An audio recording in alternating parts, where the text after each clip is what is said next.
बच्चे को नहीं पता कि सर्दी है कि गर्मी है। सर्दी आई तो माँ ने मोटे मोटे कपड़े पहना दिए। बच्चे ने नहीं कहा कि हमें मोटे कपड़े पहनाओ, गर्म कपड़े पहनाओ। वो समर्पित है, वो जानता है कि माँ जो करेगी बढ़िया करेगी। माँ केला दे रही है बच्चे को, तो बच्चा केला खा रहा है, और दूसरा बच्चा केला खाने लग गया तो माँ ने एक थप्पड़ जमाया। क्यों केला खा रहा है? तुझे सर्दी है ना, खाएगा तो और जुकाम हो जाएगा। तो माँ एक को बेटे को खिला रही है और दूसरा बेटा खाने लग जाए तो 2 थप्पड़ भी जमा रही है। अब बताओ, माँ थप्पड़ मार रही है तो भी वो माँ तुम्हारे बारे में तुमसे बेहतर सोच रही है, तो तुम्हारी दुश्मन नहीं है। लेकिन बच्चे को तो ये लगेगा ना कि देखो मार रही है, भेदभाव कर रही है, उसे दे रही है, मुझे नहीं दे रही है। ये बच्चा सोच सकता है, पर माँ क्या सोच रही है ये तो माँ ही जानती है। ऐसे ही यदि भगवान तुम्हें थप्पड़ भी मारे, कुछ नहीं भी मिला जो तुम चाहते थे जीवन में, तो समझ लेना कि बस ये ईश्वर की विशेष कृपा है। शायद वो कुछ बेहतर सोच रहे हैं आपके लिए। जैसे माँ केला नहीं दे रही है तो सर्दी है आपको इसलिए नहीं दे रही है। शायद वो चीज आपको फलीभूत नहीं होगी, इसलिए ईश्वर वो चीज आपको देना नहीं चाह रहे, लेकिन आपकी जिद है हमें वो चाहिए। नहीं मिली तो आप भगवान के दुश्मन हो गए। बच्चा माँ का विरोधी हो गया कि माँ तो मुझे मारती है, पर वो बच्चे ने कभी ये नहीं सोचा कि माँ ने तुझे क्यों मारा है। उस मार में भी प्यार था, उस डांट में भी प्यार था। ये बात बच्चे शायद नहीं समझ पाए, शायद भक्त ये बात ना समझ पाए कि तुम्हें दुख मिला है, उस दुख में भी ईश्वर का प्रेम है। एक बात बताओ, रावण ने जब विभीषण को लात मार के लंका से निकाला तो विभीषण तो रोया ना कि मेरे भाई ने लात मार दिया। आपको कोई लात मार के घर से निकाल दे तो आपको दुख तो होगा, लेकिन विभीषण को जब लात मार के रावण ने निकाला तो शायद भगवान चाहते थे कि रावण विभीषण को लात मारे।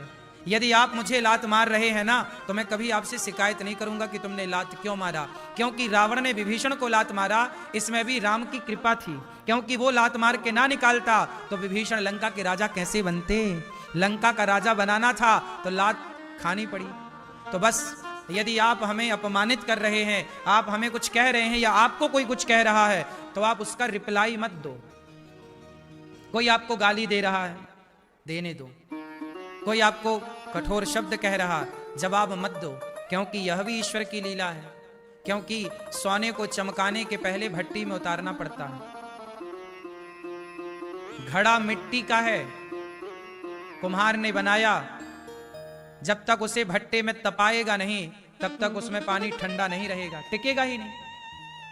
पानी तुम कच्चे घड़े में डालो बह जाएगा, लेकिन जब वो घड़ा तप जाता है, तप करके लाल हो जाता है, तो वही मिट्टी का घड़ा पानी को अपने भीतर समाहित करके रखता है और आपकी प्यास बुझाने के काम आता है। जब तक घड़ा तपे ना तो वो किसी काम का नहीं है।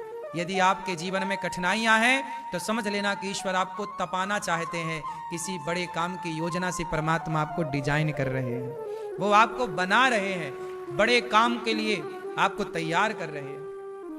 इसलिए धैर्य रखो, अपने भगवान पे भरोसा करो कि आज कठिनाई है, यदि आज असफल हम हो गए तो कोई बात नहीं, शायद आज की असफलता कल की सफलता की सीढ़ी है। शायद भगवान हमारे लिए बेहतर सोच रहे हैं, हम अपने लिए बेहतर नहीं सोच सकते। यहां तक कि माँ बाप भी आपके लिए इतना अच्छा नहीं सोच सकते जितना अच्छा भगवान आपके लिए कर सकते हैं। इसलिए एक बार समर्पण तो करो, एक बार भगवान के बनो तो सही, भरोसा करो तो सही। भरोसा कैसा? प्रभु आप सुख में रखो हम राजी, दुख में रखो हम। शिकायत नहीं है, अनिरुद्धाचार्य को कोई शिकायत नहीं है भगवान से। हम बचपन में भीख मांगा करते थे गांव में घर घर जाकर के, तब हमें कोई शिकायत नहीं थी। हमारी जिंदगी की शुरुआत भीख मांगने से हुई है।